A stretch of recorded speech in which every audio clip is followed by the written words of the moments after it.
Espero que no se corte. Bueno, hola a todos. Vamos a empezar entonces la tercera clase del curso. Estuvimos viendo la semana pasada todo lo que era el movimiento en una dimensión. Y hoy vamos a ver movimientos en 2 y 3 dimensiones. ¿Sí? Vamos a repasar muchos de los contenidos que ya vimos, pero en este nuevo espacio que es el 3D. ¿Sí? Entonces, como decía, bueno, para los que llegaron, se están conectando recién, esta primera hoja está vacía, pero cuando termine nuestra clase, yo la voy a llenar con los temas que llegué a dar el día de hoy. Bien, vamos entonces avanzando con nuestros temas. Primero, una cosa que ustedes seguro ya definieron.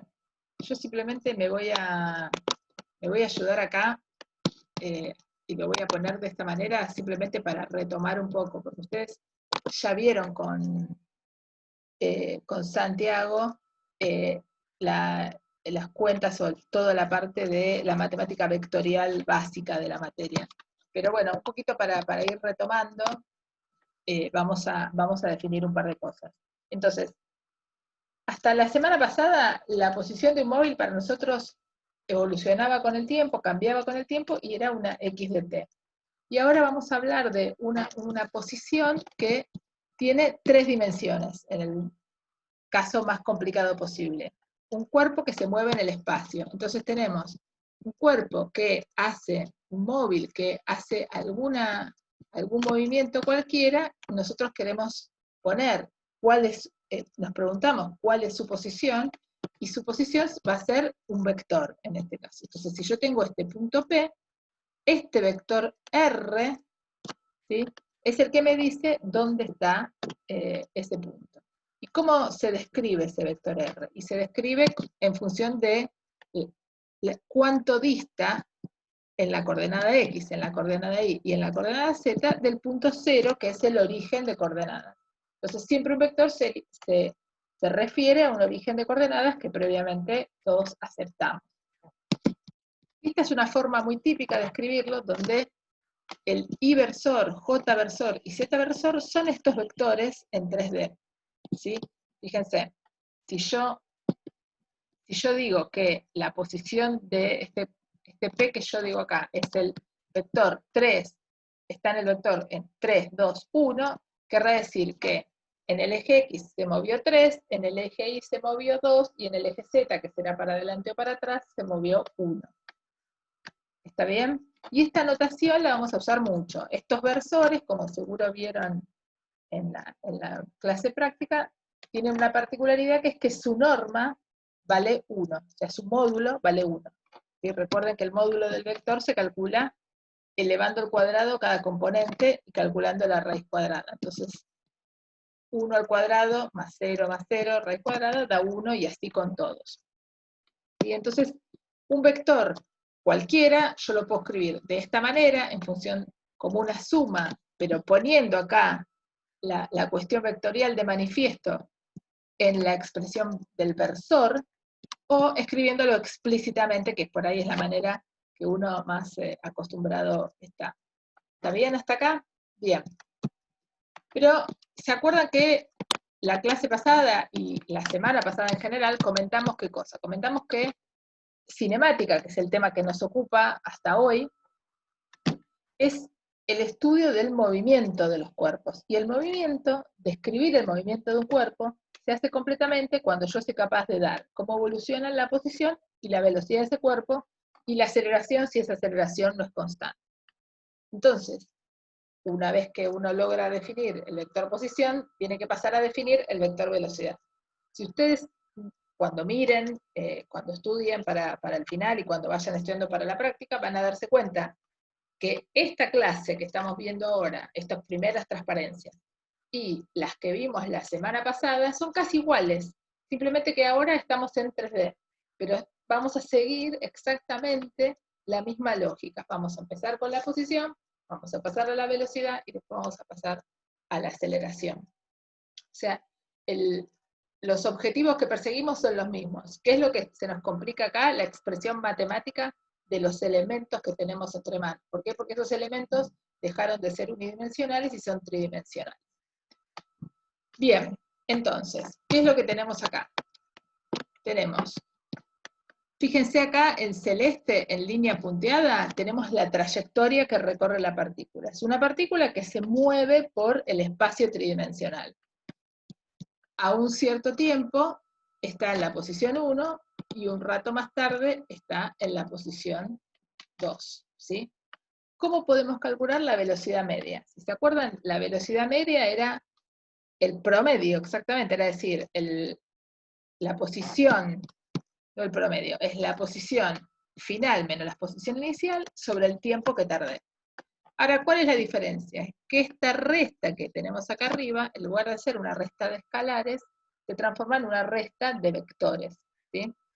Y uno vio en la secundaria, también lo vieron seguramente en matemática, y lo repasaron con Santi, la resta de dos vectores, es un nuevo vector, pero cuya dirección no es la misma ni del vector 1 ni del vector 2 involucrado, sino que es una dirección nueva. Y es una dirección que es la unión, surge de la unión de uno con el otro. En realidad, acá yo no lo dibujé, pero si uno hace, para sumar vectores usamos la regla del paralelogramo, que es calcular un paralelogramo, dibujar un paralelogramo y calcular desde el origen de coordenadas hasta el final del otro extremo. Esa es la longitud de la suma. Y la resta es ir desde del final de un vector hasta el final del otro. Entonces, fíjense qué cosa pasa acá. Lo primero que notamos es que este vector que define la velocidad media tiene una nueva dirección, que no es ni la dirección 1 del vector 1 y tampoco es la dirección del vector 2. ¿Sí? Es una dirección que es novedosa. Justamente por la resta de esos vectores tenemos seteada cuál va a ser la velocidad, porque después lo dividimos por un número. ¿Sí? Delta t es un número, ¿sí? Son tiempos, no son vectores, son escalares. Dividir un vector respecto de un escalar me va a dar un vector cuya dirección no va a cambiar. Entonces esta va a ser la nueva dirección, que en el caso de la velocidad media va a ser esta. Ahora, ¿qué va a pasar cuando tomamos la velocidad instantánea? ¿Se acuerdan qué era la velocidad instantánea? La velocidad instantánea era cuando yo agarro estos T2 y T1 que tengo acá, y en lugar de agarrarlos lejos, los empiezo a acercar, acercar, acercar, acercar. Cuando los acerco, es que estoy haciendo que el delta T casi sea 0. ¿Sí? Entonces, estoy tomando el límite cuando delta T tiende a 0.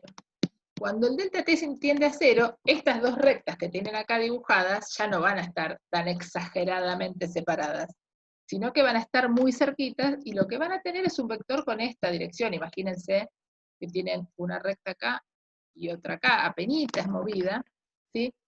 ¿Y qué dirección va a tener? Va a tener una dirección que va a ser tangente a la curva. Entonces, el vector velocidad tiene una dirección que es tangente a la curva, instante a instante. Ahora, fíjense que para este caso que tenemos acá, que les estoy mostrando, instante a instante, la velocidad va cambiando. ¿Cómo sé que la velocidad va cambiando?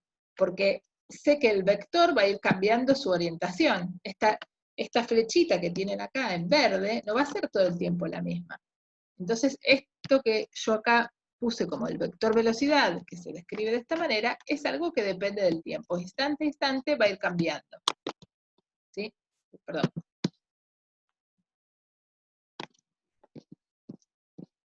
Al mismo tiempo, uno dice, bueno, esto es una porquería tenerlo escrito así. ¿Por qué no lo escribís como escribiste antes? Como antes escribí en la transparencia anterior que R era X, Y, Z, ¿por qué no escribís de la misma manera el vector velocidad? ¿Se puede hacer eso? La respuesta es que sí, se puede. Como R yo lo escribo como X y Z, después lo que voy a tener que hacer es derivar cada una de ellas, ¿sí? Fíjense, tengo esta, R, X y Z, cada una de ellas, X y Z, la derivo respecto del tiempo. Y eso me va a dar la componente instantánea de la velocidad. Entonces, si la posición era una posición tridimensional, que era un vector, la velocidad también va a ser un vector de 3 dimensiones. Y esas componentes, X y Z, se pueden calcular derivando componente a componente la posición. ¿Sí? Esto es una intro teórica porque naturalmente o mayormente no vamos a trabajar con sistemas tridimensionales, sino que vamos a trabajar con sistemas bidimensionales, que es lo que más nos va a ocupar a lo largo de toda la materia, fundamentalmente. Bien, entonces, vamos con esto. ¿Acá alguna pregunta? ¿Alguien tiene algún comentario? Porque se me fue la... No estoy viendo. Y aparecen cosas en el chat. ¿Alguien tiene algo para comentar? Sí. Sí, te escucho. Pregunta.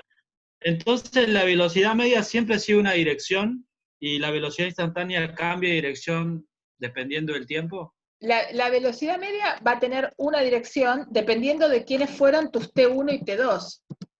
Fíjate, la velocidad media tiene esta dirección, acá en este caso en verde, ¿sí? Paralela a esta, ¿lo ves? Sí, sí. Acá la velocidad media tiene esta dirección. Ahora, si yo agarro este punto y este que está acá, no sé, por decir este que está acá, ya la velocidad media probablemente no tenga esa dirección, también va a cambiar. Lo que pasa que la velocidad media, esta velocidad media que definimos acá, ¿de qué depende su dirección? Depende de los valores T1 y T2, o sea, dónde elegiste vos pararte. ¿Sí? En cambio, O sea, de mi punto de referencia, ¿no? del punto donde vos elegiste, de estos valores que vos elegiste acá, T1 y T2. Si vos elegís, imagínate que elegís un T1 acá donde está la manito, ¿no? Y el T2 está por acá, la recta te va a dar con una dirección así, bastante cambiada. ¿Sí? Mayormente, de todas maneras, uno va a trabajar con la velocidad instantánea, va a trabajar con esta, porque esta que va moviéndose con la curva, va viajando con la curva, es la que te permite saber instante a instante qué le está pasando. Esta es medio grosera, porque no te permite saber realmente qué pasó en el medio, ¿sí? Es como si vos tenés, no sé, una mosca volando, y bueno, una vez que está cerca del vidrio, le medís, decís, bueno, ahí mido su posición, y otra vez que está en una pared, le medís su posición.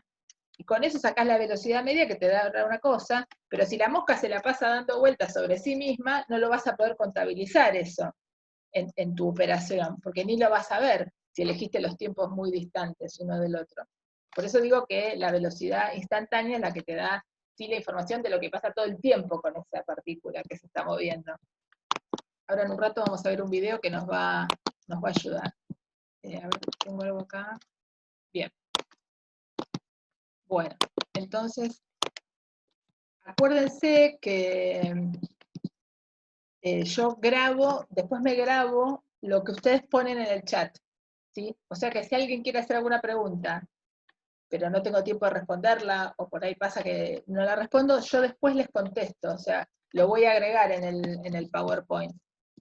Porque yo me guardo esto tengo la oportunidad de guardarme el chat en un file, ¿sí? O sea que si alguien escribe algo y dice, bueno, no entendí tal dibujo, yo por ahí después, cuando lo reviso, cuando termine la clase, arreglo el dibujo, ¿sí? Así que, nada, usen el chat como un lugar para comentarios. Y está bueno que así sea. Bien, seguimos entonces con esto. Entonces ahora vamos a ver situaciones. Vamos a ver el caso, digamos, más sencillo, que más nos va a interesar, que es el caso de 2 dimensiones. La mayoría de los problemas que vamos a ver, de los problemas de la guía que van a ver ustedes, que van a trabajar con los ayudantes, son todos bidimensionales, ¿sí? ¿Por qué? Bueno, porque es más fácil hacer el dibujo y para no complicar, porque los contenidos se pueden ver igual, ¿sí? Entonces, la componente, fíjense, acá escribí lo que les comentaba antes. Si yo pienso que la velocidad se escribe instantánea como la derivada de la posición respecto al tiempo, voy a poder tener 3 componentes. Una de esas componentes la anulo simplemente porque el problema es bidimensional. O sea, cuando me dan la posición va a ser x y 0. Bien. Y acá les escribí esto para recordar esas cosas que uno vio en la vida y que están en algún lado. Bueno, las puse acá. ¿Cómo se define el módulo de un vector? Que ya lo comentamos, que son sus componentes al cuadrado, todo raíz cuadrada. Y en 3D y en 2D. Acá me olvidé de ponerle las rayitas al vector velocidad. Y acá les dije, les definí cómo se define el ángulo entre el vector y sus componentes. Fíjense, si a mí me dan este es el vector velocidad, fíjense que es tangente al movimiento, ¿sí? ¿Cuánto va a valer la componente X de este vector velocidad? Si yo conozco el ángulo, puedo sacarlo, ¿no? ¿Se acuerdan cómo se hace por trigonometría? ¿Cómo se define la b sub x? Si conozco el módulo de b, si conozco el módulo de la velocidad. ¿Se acuerdan? Fíjense, uno puede imaginarse que acá hay un triángulo rectángulo, ¿no? Este vector que está acá, esta longitud que está acá, que yo le puse b sub x abajo, ¿es qué cateto de ese triángulo? ¿El cateto opuesto o el cateto adyacente de este ángulo alfa que tengo acá marcadito? ¿Qué les parece? El cateto adyacente. Es el cateto adyacente, ¿sí? El adyacente, ¿sí? Entonces, claro, como me dicen varios por ahí, si es el cateto adyacente, ¿qué función trigonométrica me relaciona la hipotenusa con el cateto adyacente? El coseno, ¿sí? Y si quiero calcular cuánto vale la longitud del vector de la componente Y del vector velocidad, ¿qué función trigonométrica va a ser la que voy a usar? El seno, ¿sí? Entonces, esto simplemente lo puse para decir, bueno, si yo conozco las componentes X e Y, entonces es muy fácil para mí calcular el ángulo. Y el ángulo se calcula de esta manera, ¿sí? Estas son cosas que ustedes ya vieron millones de veces, lo vieron en el CBC, lo vieron seguro con Santi. Yo simplemente, estas cosas me gusta que estén en algún lado, todas juntas, para que, digamos, puedan recurrir a ellas si es que lo necesitan. Bien. Entonces vamos a ir avanzando a lo que nos falta, que es la aceleración, ¿sí? Y este es el concepto más importante, o por ahí no más importante, sino el más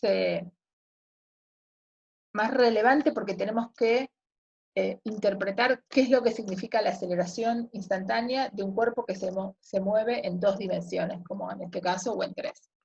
Entonces, fíjense, tienen un cuerpo que se va moviendo, un móvil que se va moviendo por esta curva que está en azul en línea punteada. Al tiempo 1 está acá, y su vector velocidad entonces es tangente a la curva en ese punto, ¿sí? Pasa un rato, llega acá, y su vector velocidad es el vector en ese punto, ¿sí? Entonces, si volvemos a pensar, como habíamos hecho antes, que la derivada, para calcular la derivada, ¿qué tengo que hacer? Tengo que hacer delta B sobre delta T. ¿Y delta B quién era? ¿Se acuerdan que lo vimos hace un ratito? El delta de algo que es el vector en un valor menos el valor en vector en otro valor. Y esta resta, ¿cómo la voy a hacer? Bueno, esto es medio complicado de hacer. ¿Por qué? Porque si uno toma el límite para hacer esta resta, es como si estos dos puntos estuvieran muy pegaditos. P1 y P2 estuvieran muy, muy pegaditos, casi con el mismo origen, y ¿cómo se llama? La resta tendría una dirección que une a esos dos vectores. Ahora en el próximo transparencia hice un dibujo para que lo veamos. Pero el punto acá es que la aceleración va a tener una dirección que ya no va a ser tangente a la curva. Va a ser para adentro en alguna dirección, puede o no ser perpendicular a la curva, en alguna dirección va a ser, ¿sí? Dada por cómo eran estas velocidades, ¿sí? Entonces, la cosa importante acá es que si una partícula está haciendo una curva, como vemos acá, se está acelerando solo por el hecho de que está haciendo una curva. Aunque estos dos vectores tuvieran la misma longitud, ¿sí? O sea, tuviéramos vectores iguales, por el hecho de que cambiaron su dirección, voy a tener una aceleración no nula. El cuerpo va a estar acelerado, ¿sí? Entonces, esta es una cosa importante, porque ¿se acuerdan que hasta la semana pasada, hasta lo que vimos la semana pasada, si la velocidad era constante, que era un vector para nosotros, porque era un único valor, un valor escalar, pero que hablaba de lo que pasaba en una dimensión, si la velocidad es constante, decíamos, si la velocidad es igual todo el tiempo, entonces su aceleración es cero. Acá, ¿qué pasa? Si yo tengo el mismo vector velocidad, del mismo módulo, pero va cambiando su dirección, eso va a hacer que yo tenga una aceleración no nula. ¿Sí? Y entonces por eso se los expresé acá. Cualquier partícula que va recorriendo una curva, ¿sí? Y ahí que estoy diciendo, cuando estoy hablando de partícula que recorre una curva, cualquier partícula que no se mueve en una dimensión, se mueve en 2 o en 3, porque esta curva está bidimensional, pero podría estar dibujada en 3 dimensiones, cuando una partícula, entonces como decía antes, sigue una trayectoria bidimensional, su aceleración siempre es distinta de cero, aunque se mueva con rapidez constante. Y el término rapidez lo dejé acá, lo traje porque en el libro se usa mucho. El rapidez se usa en el libro como sinónimo de módulo de la velocidad. ¿Sí? Yo lo voy a dejar un poco para que ustedes se acostumbren a que significan las mismas cosas. Simplemente que la traducción del libro es lo que es. ¿Sí? Esta conclusión un poco parece rara, ¿sí? Porque para nosotros acelerar, lo que estuvimos viendo hasta ahora, es que acelerar es ir cada vez más rápido en una dirección. Pero en realidad cuando uno gira, uno está acelerando, ¿sí? Entonces lo que decíamos acá, la aceleración no es cero cuando el vector velocidad cambia de cualquier manera, o sea, ya sea en su magnitud del vector significa el valor, la longitud del vector, o en la dirección en la que apunta, ¿sí? Entonces, casi todos los movimientos en 2 dimensiones son movimientos acelerados, ¿sí? Casi no hay movimientos en 2 dimensiones con aceleración cero, muy raro. ¿Sí? No, la verdad que no se me ocurre algún ejemplo. Esto lo vamos a retomar en un rato, vamos a meternos un poco más adentro, pero esta es una primera definición. ¿Sí? Entonces, un cuerpo que se está acelerando en una curva, que se está, desplazando por un movimiento bidimensional, va a tener una aceleración. Una aceleración que va a tener una dirección que va a ser hacia adentro de la curva. No sé bien exactamente qué, si no conozco la velocidad no puedo escribir la aceleración, pero sé que va a ser hacia adentro. Bien.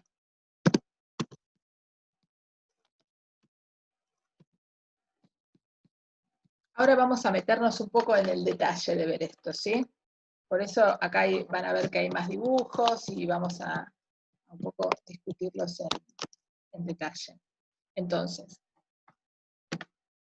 una vez que uno tiene que hay una aceleración y que esa aceleración tiene alguna dirección, una cosa que puede ser interesante es conocer cuáles son las componentes X e Y de la aceleración, porque uno quiere volver a hacer cuentas como siempre hizo, con la componente X de la posición, la componente X de la velocidad y la componente X de la aceleración.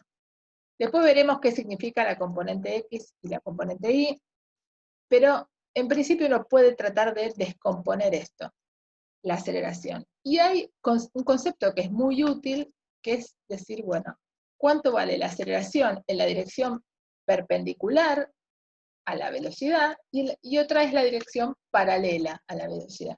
Como que esas dos direcciones me dicen algo, ¿sí?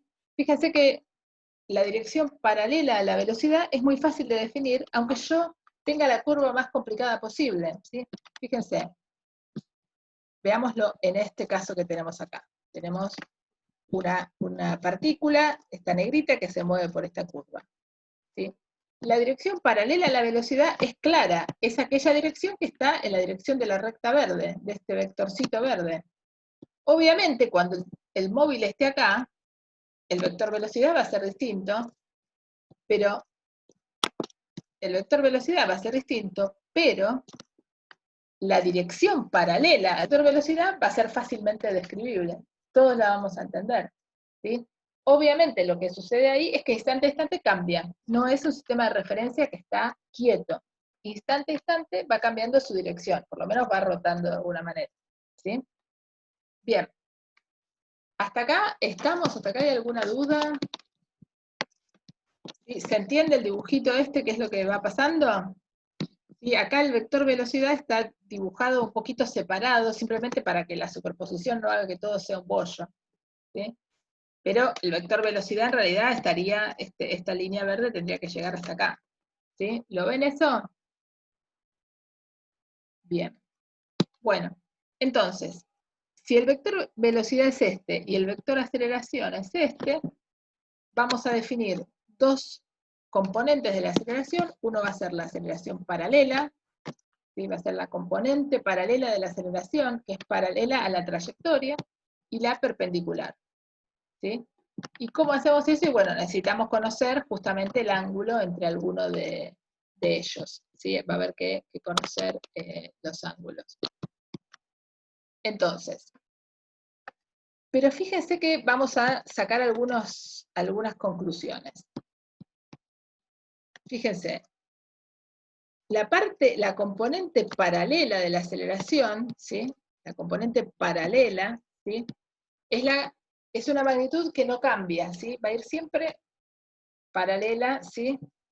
a la velocidad. La magnitud cambia, pero no cambia la dirección de la velocidad. O sea, yo voy a tener siempre una aceleración paralela, una componente paralela, que puede ir cambiando, se puede ir haciendo un vectorcito más corto, más largo, pero va a ser siempre apuntando paralela a la velocidad, ¿sí? Y en el caso de la componente perpendicular es más, por ahí es un poquito más fácil de ver. Si yo tengo dos vectores, B1 y B2, ¿sí? ¿Cuál es la diferencia entre esos vectores? La diferencia entre esos vectores va a ser este delta B, y esta va a ser la dirección de la aceleración, que es lo que les mostraba antes en la transparencia anterior o en unas más adelante.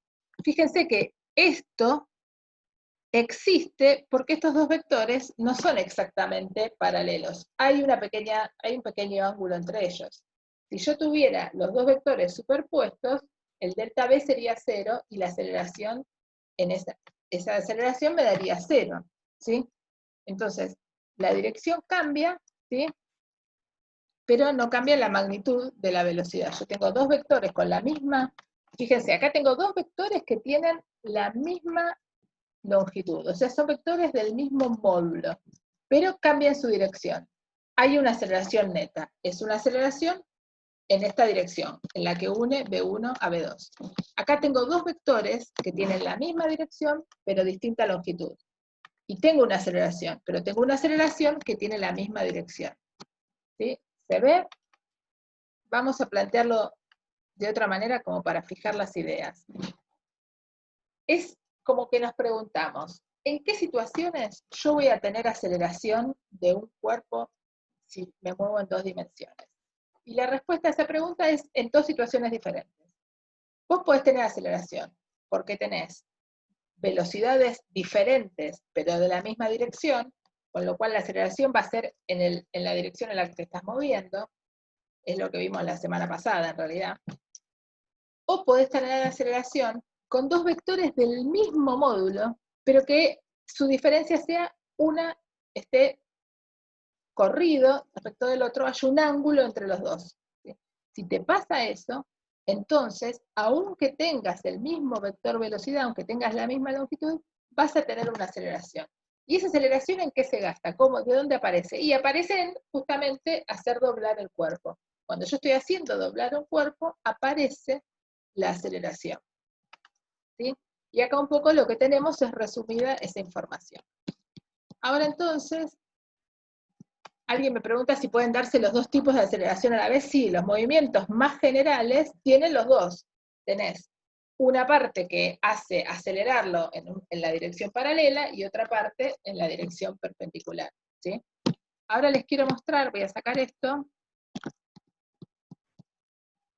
y les quiero mostrar, les voy a compartir un videíto.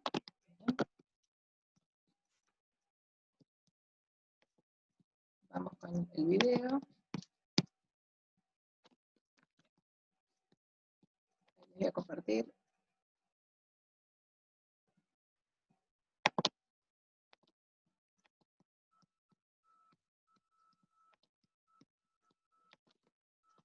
¿Se ve ahí lo que puse?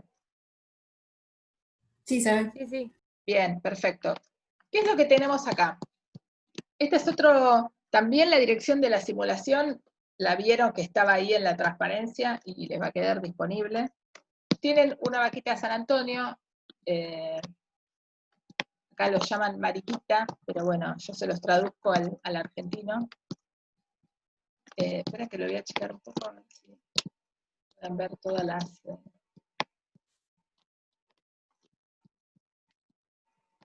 Bueno, y entonces tenemos una vaquita de San Antonio, como les decía, que se puede mover en 2 dimensiones. ¿Sí? Y un poco lo que vamos a hacer es hacerla mover y ver qué pasa. Tenemos varias opciones que nos permite el código. ¿Sí? Un poco para fijar ideas de lo que estábamos charlando recién. Vamos ahí. Entonces, fíjense, primero vamos a repasar lo que sabemos. Vamos a hacerle graficar. Entonces, fíjense, pongo la vaquita de San Antonio. Ah.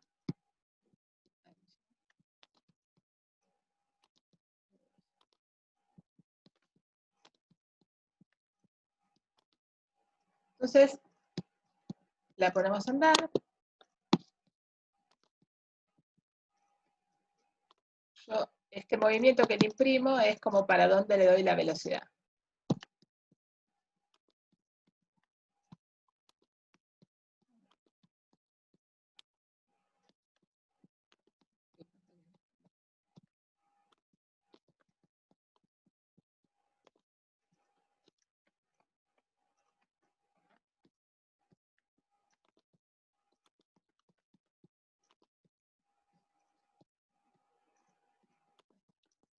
Ahí se mueve, ven, tiene la velocidad y es en una dirección, y acá vamos viendo el movimiento que hace, movimiento lineal. ¿Sí? Volvió, entonces tuvo que cambiar su velocidad. No está haciendo nada que no hubiéramos visto la semana pasada. Bien.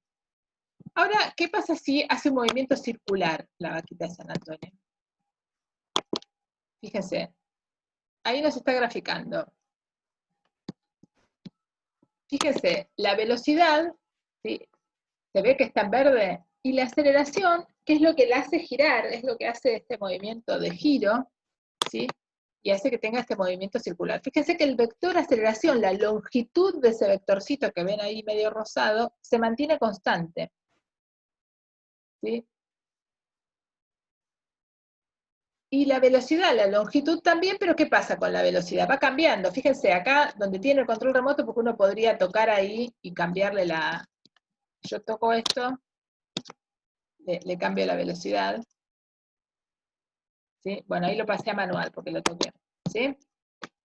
Se ve entonces que, fijemos la idea esta que me interesa que nos quede claro, en un movimiento, ahora está media loca porque, ahí está, iba a empezar a hacer movimiento circular. Fíjense, en un movimiento circular hay aceleración a pesar de que el vector velocidad se mantenga con su longitud constante. ¿Sí? Y la aceleración apunta siempre en la dirección central, hacia, si tuviéramos toda este círculo dibujado, veríamos que la aceleración apunta siempre hacia el centro del círculo. ¿Está bien? Bueno, uno puede jugar y ponerle más cosas. Fíjense, acá, ahora les muestro un poco las prestaciones que tiene este programita. Yo puedo pedirle que me muestre solo la velocidad, solo la aceleración, o que me muestre ambos. Como en este caso, nosotros estamos aprendiendo cómo es que aparece la aceleración cuando uno tiene un cuerpo que se mueve en una curva, que es exactamente lo que hace este bichito, entonces lo elegí de esta manera, que me grafique ambos. Y acá nosotros, esto es el control remoto en el cual uno puede elegir si quiero elegir la posición, si quiero elegir la velocidad, o si quiero elegir la aceleración de la vaquita de San Antonio. ¿Está bien? Ahora vamos a hacer una elipse. Fíjense lo que pasa, traten de no perder de vista a la aceleración y a la velocidad. Lo vamos a ver varias veces igual. Fíjense, lo paro ahí. Fíjense que la aceleración es chiquitita, apunta más o menos hacia la parte de adentro de la elipse, pero no sabemos bien hacia qué lugar. Y la aceleración la velocidad es bastante larga, ¿sí? ¿Se ve? Bien, vamos a ver que esto avanza un rato.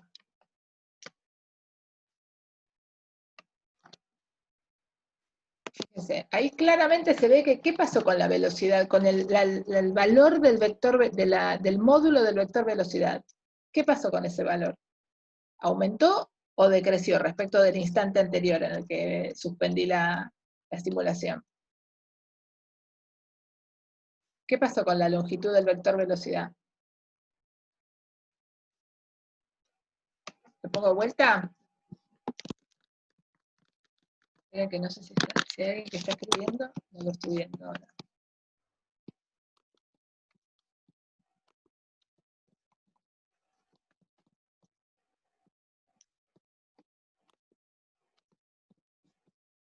Bien. ¿Lo hacemos avanzar un poco más? ¿Qué pasa ahí?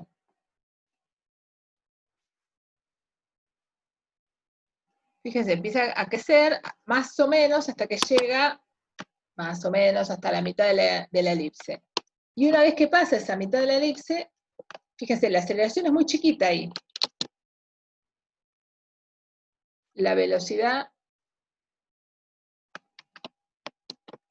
empieza a achicarse, pero la aceleración ¿en qué se gasta? Fíjense, la aceleración es cada vez más grande porque hay que hacer la curva esta, ¿sí?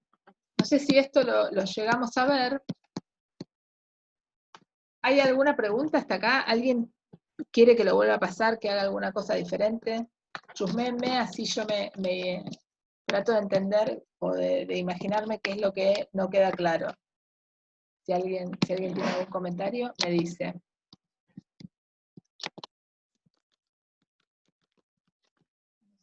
Me está escribiendo en el chat porque me desapareció. Ah, acá tengo el chat. Ahí voy, ¿eh? Bien. Entonces, fíjense, lo que me interesa que noten. Voy a volver a darle play. Lo que está bueno anotar, por qué les estoy mostrando esta simulación, es que vean que cuando está por la parte de abajo, que es lo menos curva posible, digamos, la aceleración es bastante chica. Pero claro, cuando esto avanza y se mete en la parte en que la elipse está en la parte más curva de la elipse, que esto tiene que pegar una vuelta, la aceleración va creciendo. Después se achica y después vuelve a crecer. ¿Sí? ¿Alguna pregunta?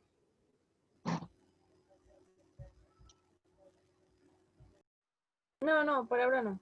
Bien. Sí, una consulta. Sí. Sí, ¿eso tiene que ver con el ángulo? ¿Tiene Eso algo que ver con el ángulo?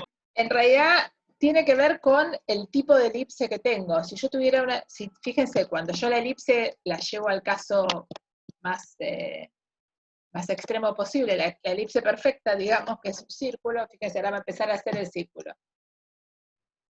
Como siempre tiene la misma curvatura, esa figura que va recorriendo, imagínense que ustedes van andando por arriba de un círculo. Siempre es la misma curva con la que se encuentran.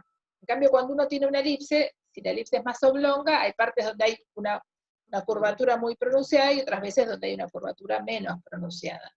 Y eso nos da, hay un ángulo ahí que influye y que, bueno, vamos a ver en un rato cómo se calcula la aceleración, la componente de la aceleración, pero lo importante que es muy relevante que este video lo que nos enseña, o digamos lo que nos permite sintetizar, es que justamente el cambio en la dirección de la velocidad genera una aceleración en la dirección hacia adentro, digamos, ¿sí? En la dirección perpendicular, que va a ir cambiando, ¿sí? Acá es perpendicular, siempre perpendicular. Bien. ¿Sí? A ver si me sale hacer algún movimiento. Vamos a empezar de vuelta. Entonces voy a tratar voy a darle yo un movimiento, ¿sí? Que sea un movimiento curvo, pero ya cualquier batata, digamos, no va a ser ni un círculo ni una elipse. Entonces, a ver. Ahí está. Fíjense, bueno, ahí medio que se me volvió loco. Lo tengo que ir guiando yo. Fíjense, si le pongo la aceleración así, ahí está.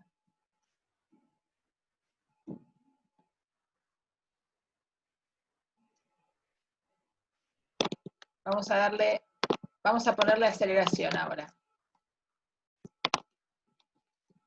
Yo le voy a manejar la aceleración. O sea, no, le voy a manejar la velocidad. O sea, ¿para dónde lo muevo? Ahí. A ver. Fíjense, ahí velocidad de aceleración, se le cambio.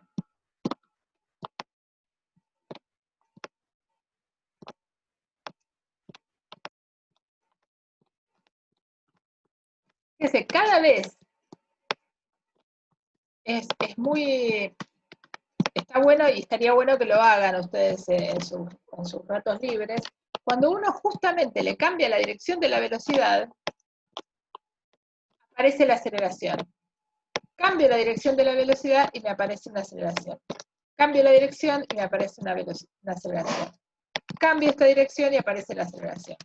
¿Sí? O sea, cambiar la dirección de la velocidad hace que aparezca, que cambie el vector de aceleración y tenga alguna dirección para adentro, hacia adentro, digamos, de la curva que estoy recorriendo. ¿Sí? Bien. Esto después háganlo, tómense un ratito y háganlo porque está bueno, digamos, les lleva a nada. Pueden elegir mostrar solo la aceleración o mostrar solo la velocidad y tratar de imaginarse qué pasa con la aceleración. Es un buen ejercicio. Profe, una Sí. pregunta. Habla Denise. Cuando el bichito hace la curva, o sea, que el vector velocidad se achique, perdón, que el vector de aceleración se achique, ¿indica que el cuerpo se desacelera o no cambia, digamos? Sí, le cambia, se está desacelerando. Lo que pasa que cuando uno habla de un movimiento, esperen que se haga. Cuando uno habla de un movimiento circular o un movimiento en una curva, la desaceleración no te sirve como valor para compararlo contra el cambio de velocidad simplemente. Porque cuando vos estás yendo de acá a Mar del Plata, ¿qué significa acelerarte? Significa ir aumentando tu velocidad. Cuando el vector de aceleración se achica, sí, efectivamente, te estás desacelerando. Pero hay momentos que tu aceleración se mantiene constante, pero no es nula, porque estás justamente acá en el círculo, tu aceleración se mantiene constante en módulo, pero en dirección cambia. O sea, instante a instante, el vector de aceleración es distinto. Ahora, si instante a instante en el movimiento circular vos te calculás el módulo de la aceleración, como vimos antes, la componente x al cuadrado más la componente y al cuadrado, ese número te va a dar siempre lo mismo. Pero, claro, sí, y en una, digamos, en una elipse, el módulo de la aceleración cambia. El módulo de la aceleración cambia totalmente, claro. Sí. Ok. Sí. Está bien. Si tuviéramos una elipse más pronunciada, se vería más. Claro, sí. Si te puedo poner un poquito más de velocidad. Creo que si le pongo un poco más de velocidad va a ser una elipse un poco más grande. A ver, vamos a ver qué tipo de elipse va a hacerle. Teóricamente está con un poquito más de velocidad al principio. Es que ahí se nota bien como la longitud casi es chiquitita, que vemos solamente el triangulito de arriba. Claro. Ahí, fíjate, otra vez se vuelve a achicar, casi nada, pero hay aceleración, porque si no, no pegaría la vuelta. O sea, es no nula, si no, se te queda ahí plantado. ¿Sí? Claro, disminuye y aumenta, pero nunca se hace nula, digamos, si no, exactamente, si no, no puede pegar la vuelta. Exactamente. Okay. Sí. Bárbaro. Exactamente. No. Bien, ¿alguien más? ¿Alguna pregunta? Esperen que voy a ver el chat. Bien. Bien, ya entonces contesté lo que preguntó Denise. Bien, entonces nada, los invito a que si tienen un rato, jueguen. Esto no les baja nada, o sea, les va a preguntar, tienen que tener un par de pavadas, pero la verdad que no sé cómo se ve en el celular, me queda eso de tarea para el hogar, averiguar cómo se ve en el celu, pero la verdad que los invito a que, nada, lo jueguen un poco, porque está bueno. Bien. Entonces vamos a seguir con la clase.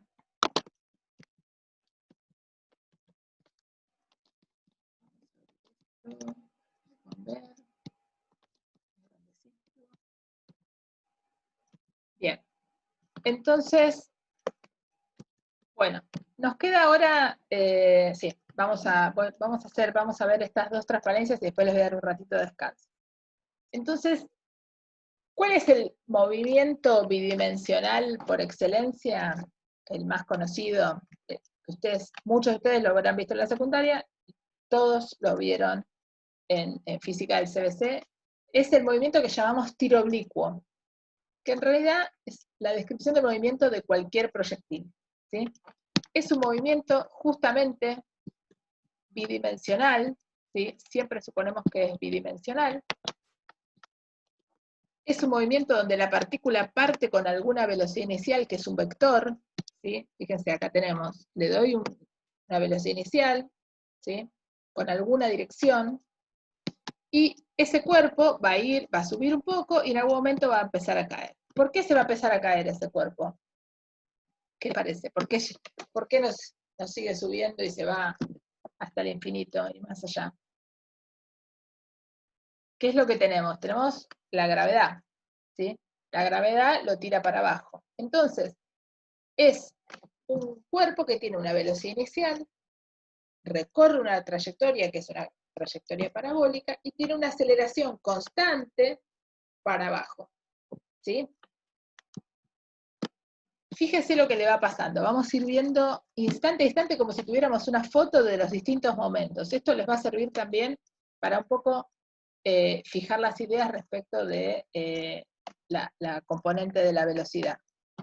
Fíjense, inicialmente lo tiro.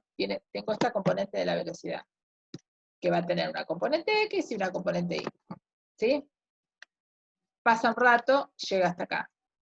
Su velocidad cambió, ¿sí? No es exactamente la misma. ¿Por qué? ¿Qué le está pasando a este bicho que estaba subiendo? Y tiene la gravedad que lo está desacelerando. En la componente Y, ¿sí? La componente Y, la partícula no está subiendo infinitamente, porque la gravedad lo está teniendo para abajo. Entonces hay una desaceleración. Todos ven que en el eje Y tiene que haber una desaceleración, y esa desaceleración significa que la velocidad se está achicando, ¿sí? Entonces la componente Y de la velocidad va a ser más chiquitita. La componente X sigue subida, no le cambia nada. ¿Por qué no le cambia nada? Porque su velocidad en la dirección X es constante, no hay nadie ni que lo empuje ni que lo frene, ¿sí? Cuando llega acá arriba, ¿qué le pasó a la componente Y? La componente Y desaparece. Es el momento en el que ya la aceleración ganó, y esto ya no tiene más componente Y hacia arriba, su velocidad. Ya es nula. La componente X de la velocidad sigue siendo la misma. Cuando pega la vuelta, ahora, ¿qué pasa? El cuerpo se está yendo para abajo y la gravedad está yendo con él. Entonces, está sintiendo que el módulo, la longitud, cada vez, la velocidad es más grande, con el signo que le corresponda, ¿sí? Hasta que llega al piso y ahí se nos termina el modelo. Ahí se termina la descripción, ¿sí? Entonces, todo el tiempo lo que tenemos es un cuerpo que tiene una única aceleración, siempre va para allá, ¿sí? Si pudiéramos hacer la resta entre estos dos vectores, nos daría en esta dirección, entre este y este nos daría en esto, y así, siempre va para abajo. Y en la dirección X, la longitud de la componente X de la velocidad es siempre la misma, ¿sí? Entonces, nada, acá está escrito lo que les acabo de decir. ¿Y cómo lo describimos matemáticamente esto? Bueno, obviamente, ¿qué pasa? ¿Se acuerda que al principio de la clase lo decía? Mi interés siempre es describir posición y velocidad de un cuerpo. Si yo tengo un movimiento bidimensional, voy a tener dos componentes de la posición, la componente X y la componente Y. La componente X de la posición va a ser esta. Fíjense, esta ecuación es la ecuación que describe un movimiento de qué tipo. ¿Cuál es la aceleración de este movimiento que escribí acá? ¿Qué aceleración? Rectilíneo. Cero. Es un movimiento rectilíneo uniforme, no le pasa nada, ¿sí? Su velocidad es constante. ¿Qué le pasa acá? Esta es la componente I. La componente I va a ser un movimiento rectilíneo uniformemente variado con aceleración igual a g para abajo. ¿Sí? Por eso le puse este menos. Y la velocidad va cambiando, ¿sí? Conforme a esta ecuación. Entonces, si a ustedes les preguntan, ¿cuánto vale el vector posición de este cuerpo? El vector posición sería X, lo que salga de acá, coma, Y, lo que salga de acá. Y Z, nada, porque en Z no le pasa nada a este cuerpo, ¿sí? Es un movimiento perfectamente bidimensional, ¿sí?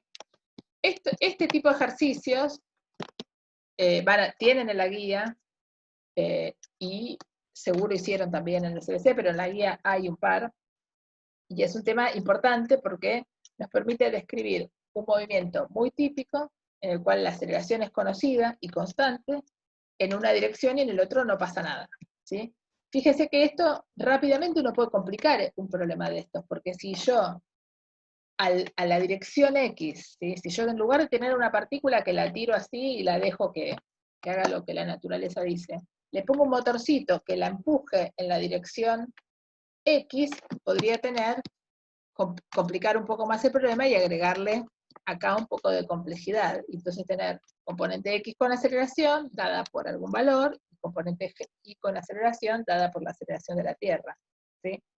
Estas tres transparencias los van a ayudar a hacer esos problemas, ¿sí? Que son los problemas que llamamos de tiro oblicuo en general, ¿sí?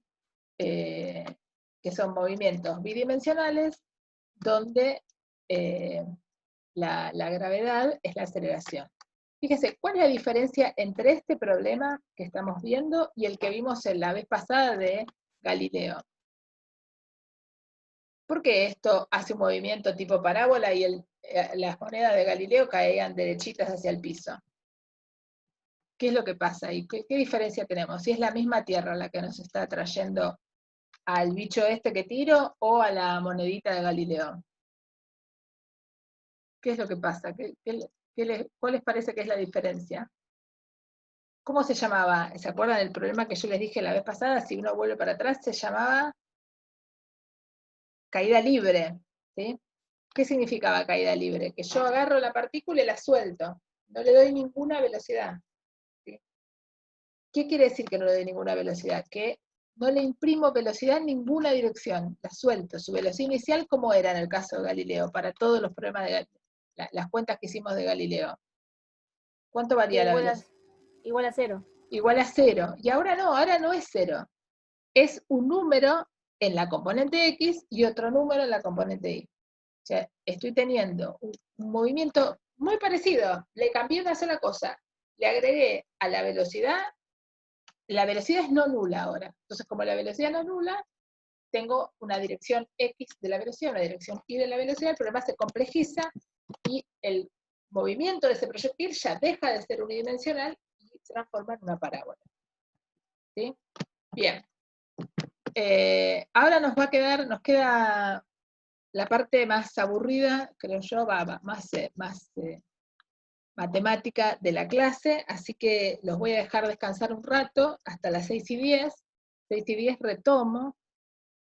Mientras tanto, bueno, si tienen alguna duda, me preguntan. Voy a pausar la grabación, y voy a pausar el compartir lo dejo, pero voy a pausar la grabación. Bien. Bueno, bien, veo que todos están contestando bien, que todos van siguiendo.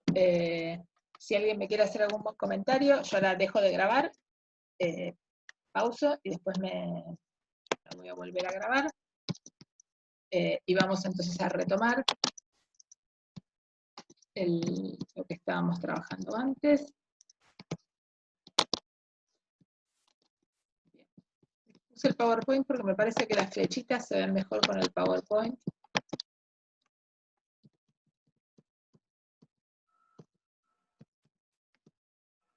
¿Se ve bien esto? ¿Se ve mejor o peor que el PDF? A ver, alguien que me diga si lo ve mejor. ¿O se ve igual? ¿Cómo? Bueno, dejo esto. No, se ve bien. ¿Se ve bien? Genial. porque antes me pareció que algunas flechitas no se veían del todo bien en el PDF, o por lo menos yo no la estaba viendo bien en la pantalla, y mientras estábamos en el recreito me pasé al PowerPoint. Bueno, nada, en todo caso igual yo le sigo poniendo el PDF en la página web porque pesa menos y es más fácil de reproducir en cualquier lado, en el teléfono, en una tableta, sin importar el sistema operativo que tenga. Bien, entonces ahora vamos a... Esta parte que vamos a ver parece como descolgada de todo, ustedes van a decir, esta mujer que le agarró, pero estos son herramientas que vamos a ir construyendo, conceptos que vamos a ir construyendo, que en algún momento nos van a ser útiles para describir estados de las partículas o fuerzas o cuestiones asociadas a las partículas, ¿sí? Ahora parece medio inútil, pero todo en algún momento, sobre todo estas primeras clases, lo que hacemos mucho es construir herramientas para después aplicar a nuevos conceptos que vamos a ir desarrollando en la materia. Y bueno, lo que nos toca ahora es construir la herramienta del concepto del sistema de referencia intrínseco, ¿sí? Que es el sistema de referencia que se mueve con la partícula, algo que ya les había adelantado. ¿Por qué es muy práctico? Bueno, porque cuando el movimiento es circular, sobre todo, o es esférico, las cuentas, muchísimas cuentas que nos permiten cuantificar, valga la redundancia, lo que le pasa a una partícula, se hacen mucho más fáciles. Entonces, realmente vale la pena saber usar estos sistemas. Por ahora lo vamos a ver en un caso abstracto donde nada va a ser circular, simplemente va a ser curvo, ¿sí? Ya tenemos una partícula que hace un movimiento cualquiera, ¿sí? Y va a tener entonces una velocidad en una dirección, que está acá en azulito, ¿sí? Y la aceleración va a ser para adentro en alguna dirección. Yo podré descomponer la aceleración en la componente tangencial y la componente normal. ¿Cómo las calculo? ¿Cómo calculo ese vector? Esas componentes de ese vector. Porque ese vector no es siempre el mismo y el sistema de referencia está moviéndose, ¿sí? Entonces, ¿se puede hacer? ¿Cómo se hace? Y eso es lo que nos vamos a dedicar ahora. Bien. Entonces, acá un poco voy a poner en palabras, en cuentas, en cuestiones matemáticas, en ecuaciones, esto que les acabo de decir antes. Fíjense, acá en negro puse el vector velocidad. Fíjense que el vector velocidad acá es así, y un rato más tarde va para otro lado, ¿sí? Ven que justamente el vector va cambiando porque la curva va cambiando. Acá la puse en naranjita la curva, ¿sí? Y la aceleración va para adentro y está en verde, ¿sí? En este medio verdecito. Esta dirección, fíjense que la marqué en línea punteada, la dirección del vector velocidad, es lo que voy a llamar la dirección transversal, transversal no, tangencial. Por eso le puse tau para no usar la t. Van a ver que en muchos libros puede aparecer la t también, pero como la t es la variable temporal, bueno, elegí tau. Y la otra componente, la componente que no la dibujé acá para no dibujarla encima de la aceleración, que es perpendicular a ella, es la componente normal, ¿sí? Entonces, el vector aceleración va a tener una componente tangencial y una componente normal, ¿sí? ¿Cómo lo sé? Porque lo estoy viendo que el vector aceleración va a tener alguna dirección que no va a ser ni toda perpendicular al movimiento, ni toda paralela, ¿sí? Entonces, un poco y un poco, lo pongo. Bien.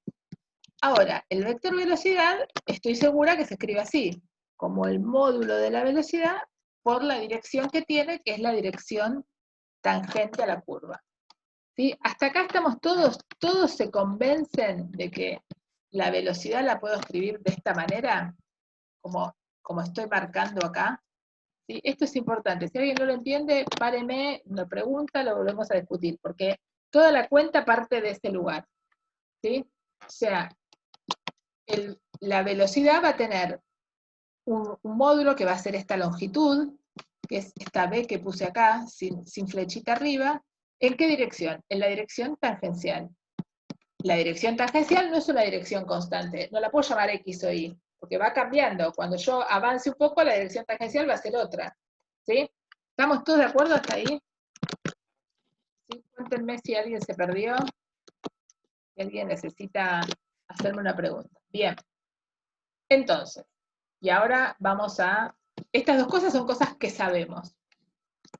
Bien, y ahora vamos a otra cosa que sabemos, que ya sabían de la vez pasada y que la vimos hoy. ¿Cómo calculamos la aceleración derivando la velocidad respecto del tiempo?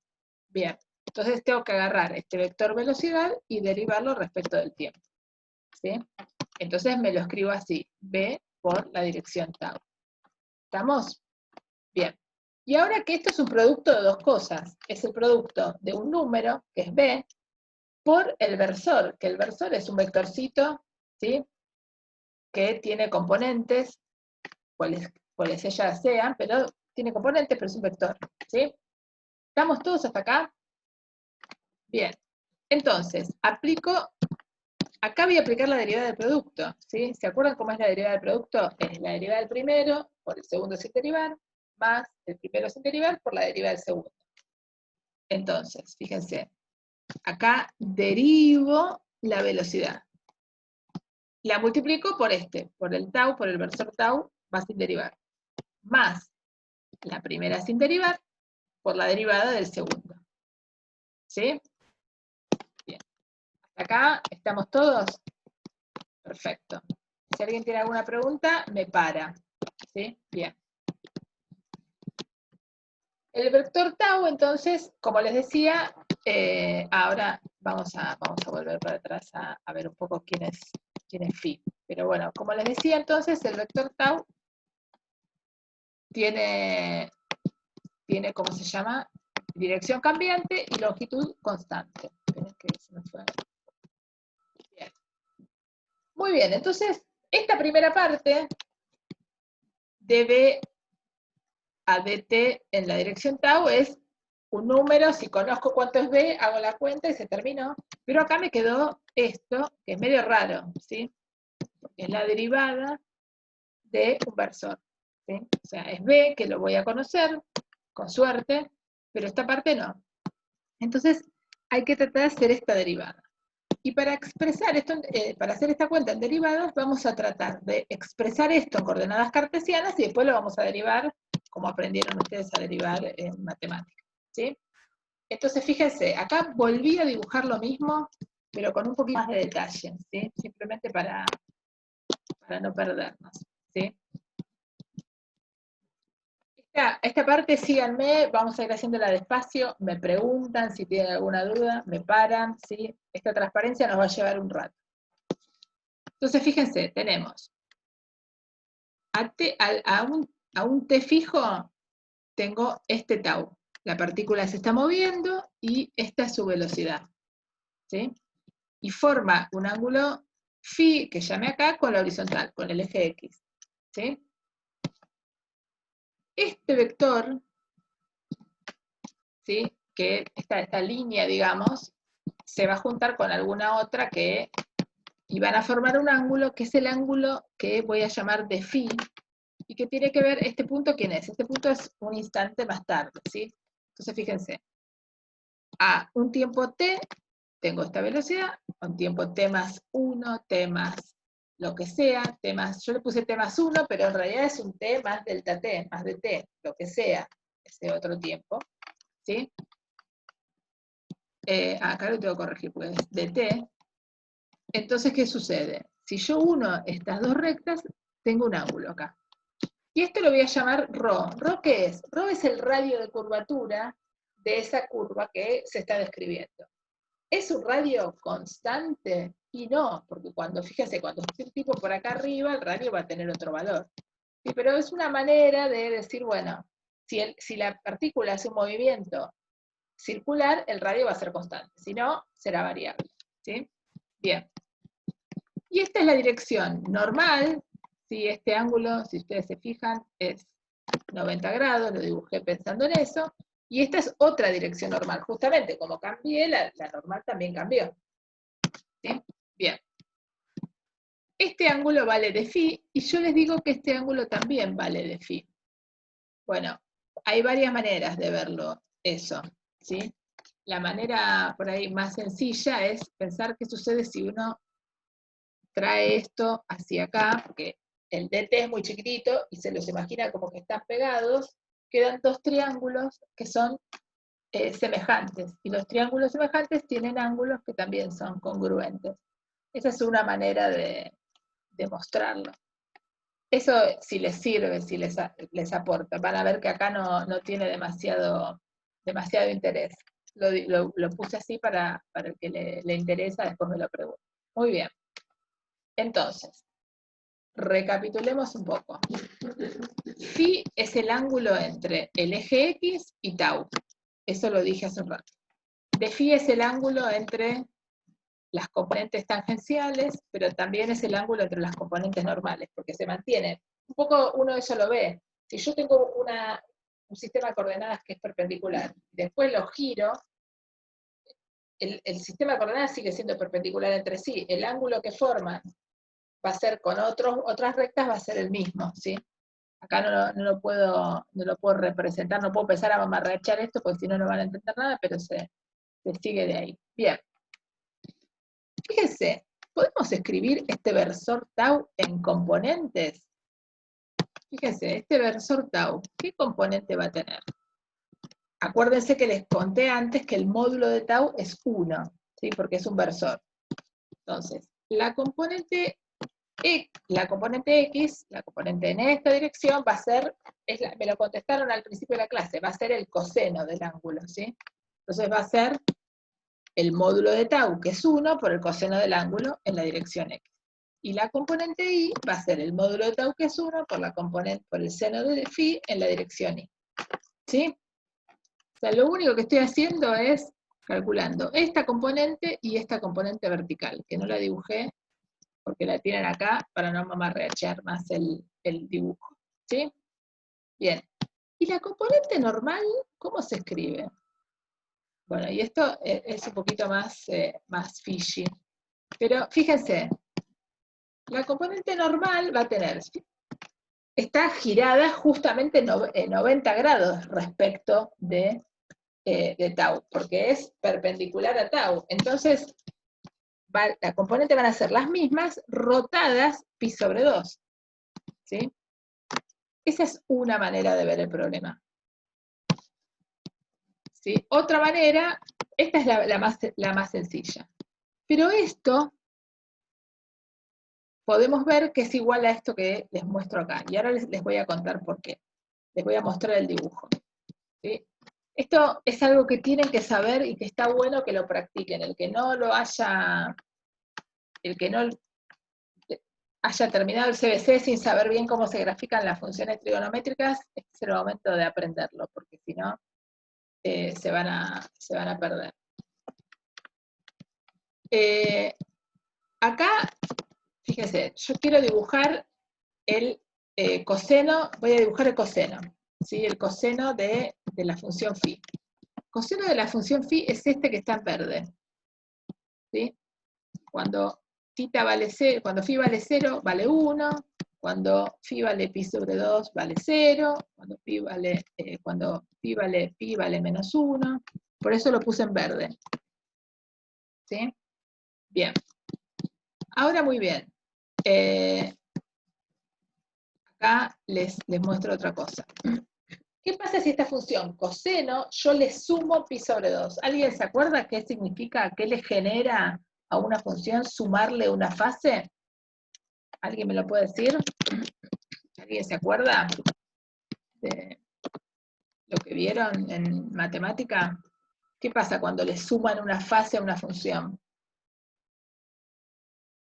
El gráfico de la función se corre, ¿sí? Si le suman, se corre para el lado de los negativos, si le restan, se corre para el lado de los positivos. ¿Sí?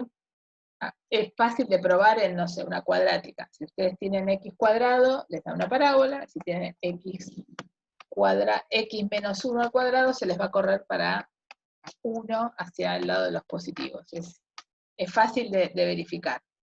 Entonces, ¿qué pasa? Esta función coseno de phi más pi sobre 2, que el pi sobre 2, acuérdense de dónde apareció, de que estoy mirando justo la componente que es pi sobre 2 más grande que la que estaba mirando antes.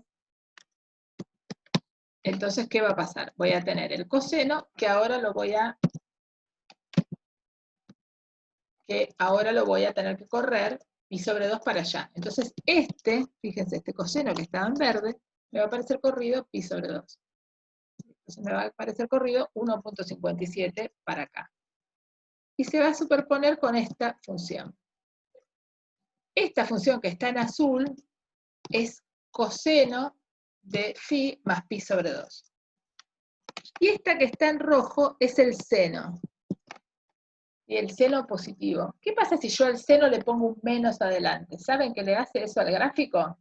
Lo invierte respecto del eje Y. O sea que esto que ven en rojo se superpondría con lo que está en azul. ¿Sí? Esta es una manera de ver esta identidad trigonométrica, que el coseno de phi más pi sobre 2 es menos el seno de phi. Dicho de otra manera, el coseno de un ángulo más una fase es igual a, más una fase que es pi sobre 2, es igual a menos el seno del ángulo. ¿Sí? Yo se los mostré, lo dibujé para que repasemos un poco los gráficos de las funciones trigonométricas. Si ustedes se meten en Wikipedia o en cualquier tabla de integrales o cualquier tabla de relaciones trigonométricas, las van a encontrar. Y van a encontrar que el coseno de un ángulo más pi sobre 2 es menos el seno del mismo ángulo. ¿Sí? Está bueno que revisen un poco el tema de los gráficos de las funciones trigonométricas porque van a volver en la materia. Entonces, está bueno que lo vayamos viendo. Hoy, por ejemplo, que es un día que no hay tanto contenido, les repasamos un poquito eso. Bien. Y con el seno de phi más pi sobre 2 se puede hacer exactamente lo mismo y se puede probar que es igual al coseno de phi. Esto también lo podemos ver fácil en la gráfica. Si a esta que era el seno le sumo pi sobre 2, me voy a correr entonces para el lado de los negativos. Y fíjense, si este rojo lo corro pi sobre 2, termina encima del verde, que es el coseno. ¿Sí? Esto, si a alguno le interesa, hay un montón de programas que solo hacen el gráfico. Uno le pone coseno de x, y te dibuja el coseno, y así. Ni siquiera hace falta hacerse una tabla de valores. Si alguno tiene interés, me pregunta. Bien. Entonces, ¿están muy perdidos?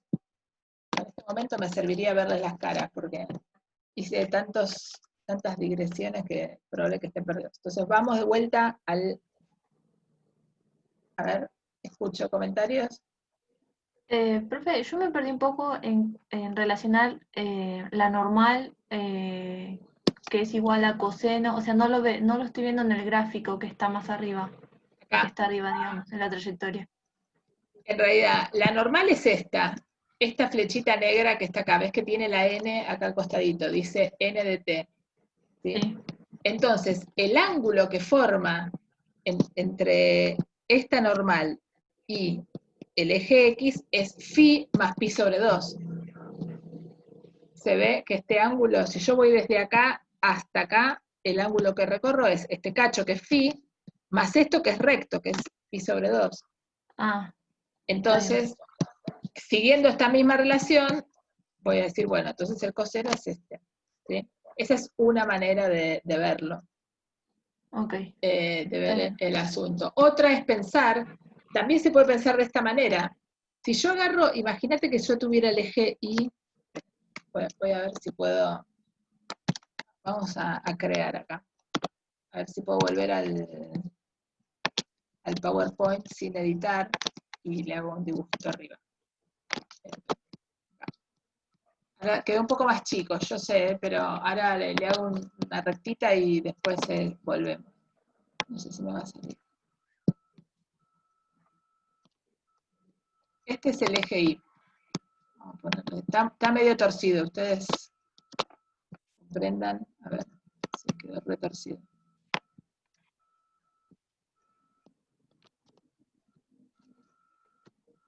Yo no veo la pantalla, no sé si se... ahora lo voy a poner, ahora lo voy a poner. está bien. Le voy a poner más despacito porque si no, no van a ver nada. Así si lo comparto de esta manera, no van a ver nada. Entonces, estoy yendo a compartirlo más lo guardo y se los comparto.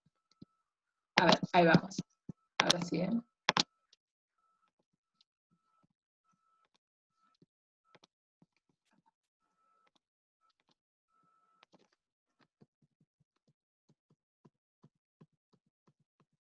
Fíjense, le agregué el eje Y acá, ¿sí? En azul, no sé si se ve. ¿Se ve esta raya azul? Sí, sí, sí. Es el eje Y. Este Sí. ángulo que está acá es el mismo que este ángulo. Porque es como que yo agarré todo y lo doblé 90 grados.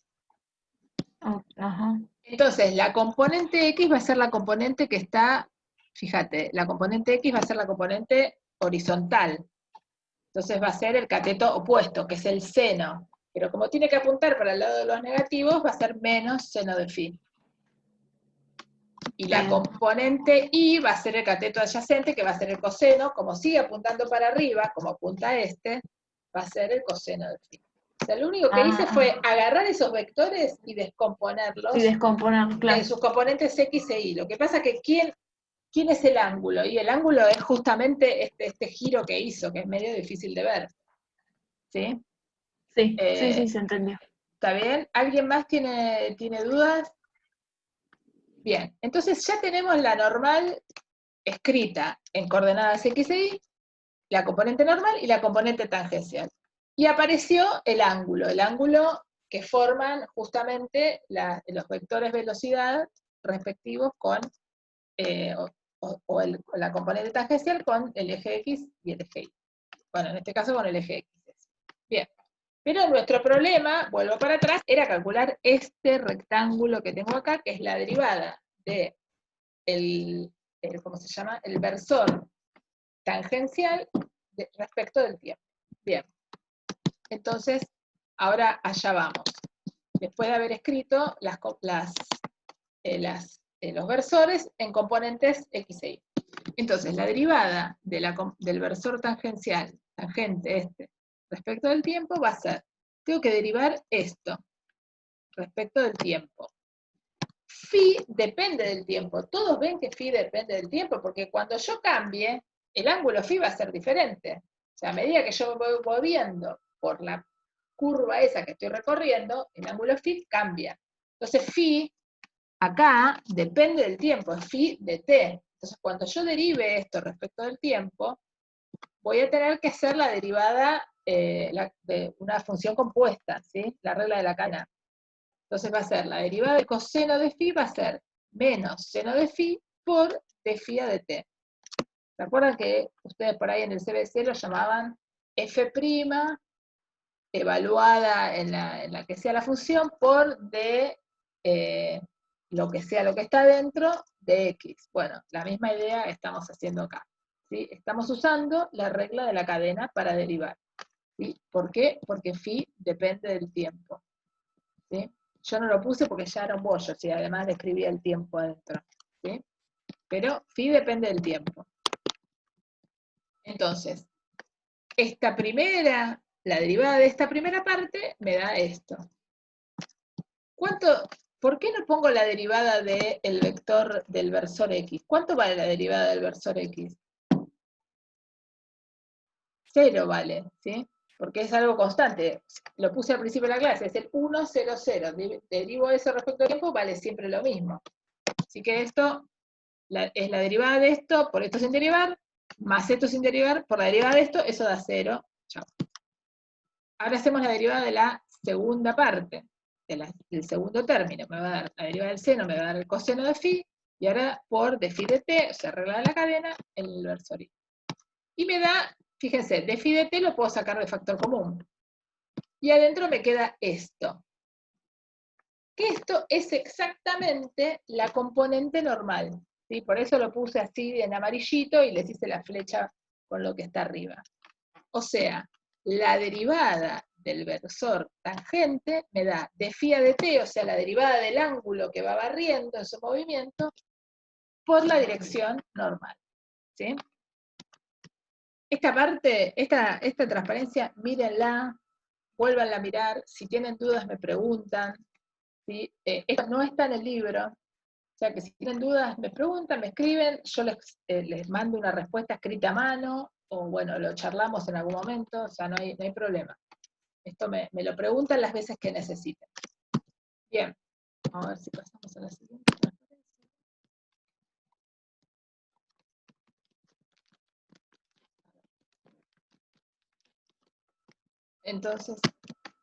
Entonces, bueno, ahora fíjense. Ahora, todo nuestro problema, fíjense que era calcular esto, ya se tradujo, calcular esta, de tau a dt, ya se tradujo en que de tau a dt es esto. O sea que si yo supiera cuánto vale d phi a dt, ya está, problema resuelto. Si alguien me dice cómo varía el ángulo con el tiempo. Bien, entonces vamos a tratar de escribir cómo varía el ángulo con el tiempo. Lo que les dibujé acá es como, simplemente saqué la trayectoria, saqué todo y dejé estos vectores, estos radios de curvatura. Simplemente para no dejar tanto un gráfico tan complicado. ¿Y qué es lo que, esto que está acá, el ds, es la trayectoria que hace la partícula entre t y t más delta t? ¿Sí? O sea, si yo pudiera medir ese ds, sabría exactamente la longitud que recorrió. Si tengo la longitud de ese ds, sé que recorrió esa cantidad de centímetros. Bien. Entonces, fíjense, acá vamos a hacer un truco. Este truco es muy habitual en física, vamos a hacer acá, lo vamos a hacer más adelante y lo van a hacer seguramente cuando vean la otra física que tienen para cursar.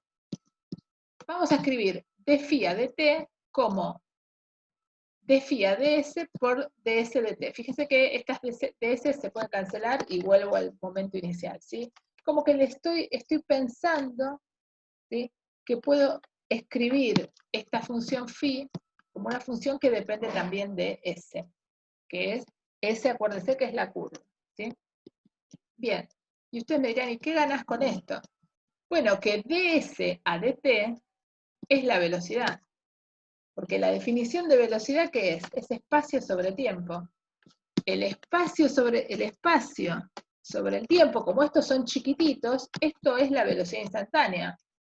¿Sí? Porque yo lo dibujé súper exagerado acá, pero imagínense que están casi pegaditos. ¿Sí? Acuérdense que cuando volvemos a nuestras hipótesis, estas son todas cosas puntuales. Entonces, entre un t y un delta t hay realmente la nada. ¿Sí? Entonces, esta es la velocidad instantánea. Por d phi a ds. Bien. Y ahora nos queda escribir cuánto vale d phi a ds. Y acá vamos a recordar, fíjense lo que les puse acá. Les dije, 2pi por radio es el perímetro de una circunferencia. ¿Eso estamos todos de acuerdo? Eso lo vieron en la primaria, seguramente. Bueno, si uno en lugar de tener 2pi, que es la vuelta entera, pego una vuelta de un ángulo phi, lo que a mí se me toque, un d phi, una chiquitito, ¿qué es lo que va a hacer el radio por ese ángulo? Igual al arco que recorrí. O sea, el arco de circunferencia es igual al radio de la curva por el angulito que recorrí. Si pego toda la vuelta en 2pi, haciendo con radio constante, lo que obtengo es una circunferencia y es el perímetro, es lo que uno hace en la primaria cuando pone un hilito y esas cosas. Entonces de acá derivamos que r, rho, es ds a d phi. Entonces, d phi a dt es b sobre r. ¿Sí? Y entonces ahora volvemos para atrás. Acuérdense, nosotros salimos de acá. Salimos de que la dirección era db a dt en la dirección tau, y b por d tau a dt. Y nos metimos en 3 transparencias para hacer esta cuenta. ¿Sí?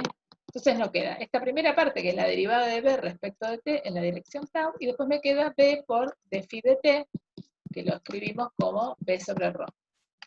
Entonces fíjense que la aceleración me queda ahora escrita en todos términos de cosas que yo conozco o puedo conocer.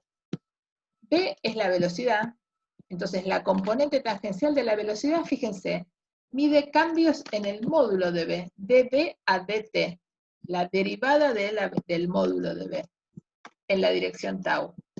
Y la dirección normal me da b cuadrado sobre ρ. ¿Sí? Entonces, fíjense, si la velocidad en longitud se mantiene constante, no voy a tener aceleración tangencial. Y voy a tener solo aceleración radial. ¿Sí? Y la aceleración radial va a ser una medida del radio que tengo y de la velocidad.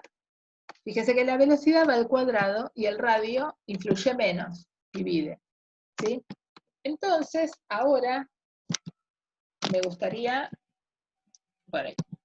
que volvamos, vamos a ver si puedo, a nuestra, la vaquita de San Antonio, que no me acuerdo si la cerré ya. Pero me gustaría que volviéramos un segundo a revisar lo de la vaquita de San Antonio, porque eso les va, vamos a fijar ideas. ¿Sí? Entonces, vamos a volver. Fíjese que esta cuenta es larga, tediosa, uno se pierde porque el dibujo no es del todo feliz, pero lo importante es tener una idea de qué es lo que hago en la cuenta, y también qué es lo que más me va a importar, y son las cosas a las que vamos a ir apuntando en el final, y las cosas más conceptuales, el resultado final que obtenemos de eso. Lo voy a volver a poner. Lo que más me importa, está bien, ¿no?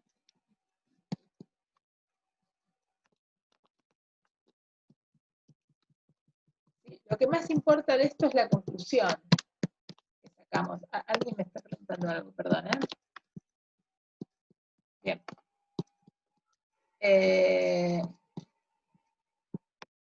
Lo que más importa es la conclusión, es que vean que en la dirección tangencial, la información que tengo es de cómo varía el módulo de la velocidad. Y en la dirección normal, la información que aparece es simplemente la velocidad al cuadrado. ¿Sí? Entonces, si el módulo de la velocidad se mantiene constante, no voy a tener aceleración tangencial. Voy a tener solo aceleración normal, o sea, aceleración perpendicular al movimiento. Y entonces, fíjense, si ya abrió acá la vaquita de San Antonio, volvamos a mirarla ahora que aprendimos esto. Esperen. Que está haciendo cualquier cosa. Vamos a empezar. Ahora vuelvan a mirar esto. Yo espero que no estén tan agobiados por las cuentas. Les pido un momento que miren, estamos dibujando las dos cosas. Fíjense, ¿qué pasa con el vector velocidad? Esa longitud, la longitud verde, es siempre la misma. Entonces la aceleración tiene una única componente, que es la componente normal, perpendicular, que es siempre constante. Profe, perdón, se Sí. ve la diapositiva de las cuentas, no se ve de la vaquita. Vamos de vuelta, vamos con la vaquita, a ver si se ve que no compartí bien. Perdón, ¿eh? Gracias por avisar.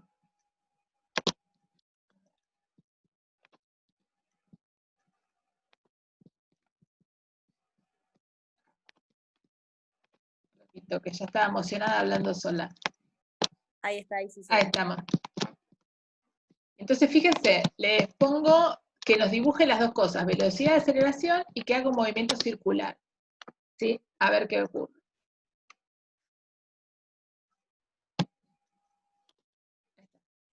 Entonces, fíjense, la longitud verde, si uno la pudiera medir, les da siempre lo mismo. No cambia esa longitud total. Entonces, dB a dt, como teníamos ahí en la primer componente de la aceleración, es 0.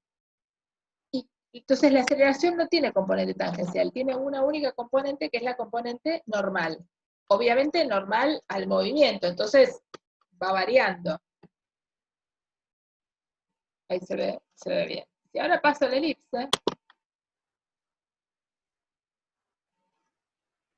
fíjense la flechita, a ver si lo puedo agrandar un poco la velocidad. La aceleración se oculta más grande. Ahí va. Fíjense. Empieza a moverse el movimiento elíptico. Fíjense, ahí se ve que la aceleración tiene las dos componentes. Tiene una componente en la dirección de la velocidad, la dirección tangencial, y otra componente acá se ve mejor.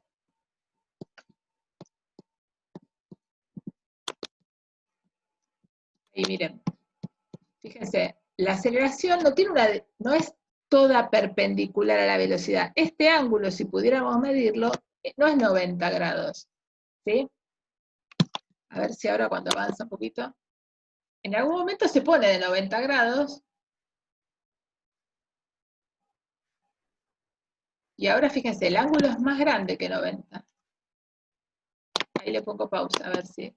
Fíjense, este ángulo es más grande. ¿Qué pasa? Como este movimiento no es circular, esta longitud, la longitud del vector velocidad, va cambiando el módulo. Entonces tengo componente de la aceleración tangencial y componente de la aceleración normal. ¿Sí? Este es un movimiento que no es circular. Entonces esto lo vamos a retomar porque vamos a verlo para en otras partes de la materia, pero esto es un resultado súper importante al que llegamos después de todas estas cuentas tan plomas. Esta parte entonces, ahora vuelvo a la última transparencia, a la última cuenta. Lo importante de todo este desarrollo que hice es esto que está acá, ¿sí? Que cuando yo paso a las coordenadas intrínsecas, me puedo escribir la aceleración con una componente tangencial que lleva dentro de ella la información de la variación del módulo de la velocidad y una componente normal. ¿Qué lleva dentro de ella? Solamente la información de la velocidad y del radio que estoy recorriendo, del radio de la curva, ¿sí? Entonces, la información de la curva está en la componente normal y la información de la variación del módulo de la velocidad está en la componente tangencial. Fíjense que esto tiene bastante sentido. Cuando el radio es infinito, ¿qué sería radio infinito? Estoy en una línea, esta componente vale 0. Y entonces, ¿qué pasa? Tengo una aceleración en una única dirección, que es el movimiento unidimensional que vimos la vez pasada, ¿sí? Esto es una cosa interesante. ¿Se acuerdan que el primer día de clase les dije que uno hace modelos?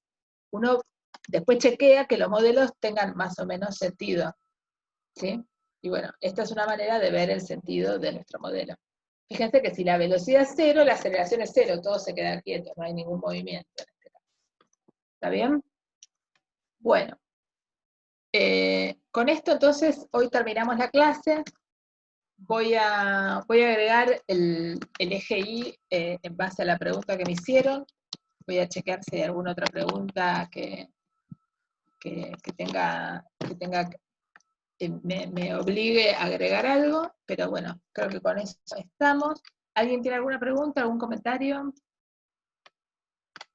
¿Algo para decir? Bueno, traten de mirar esto, ¿sí? Y todos los que tengan dudas, no pierdan tiempo. Si ven que no les sale, me escriben y aprovechen lo más que puedan a preguntar cuando se queden trabados. Varios me escribieron en distintas circunstancias y yo contesto súper rápido. Así que, salvo que esté dando clase. Pero si no, siempre contesto rápido. Así que aprovechen y escriban y tratemos de mantener una comunicación lo más fluida posible en este contexto. Bueno, chicos, entonces los veo la próxima clase. Ahora me quedo, pero ya sin grabar. Hasta la vez que viene.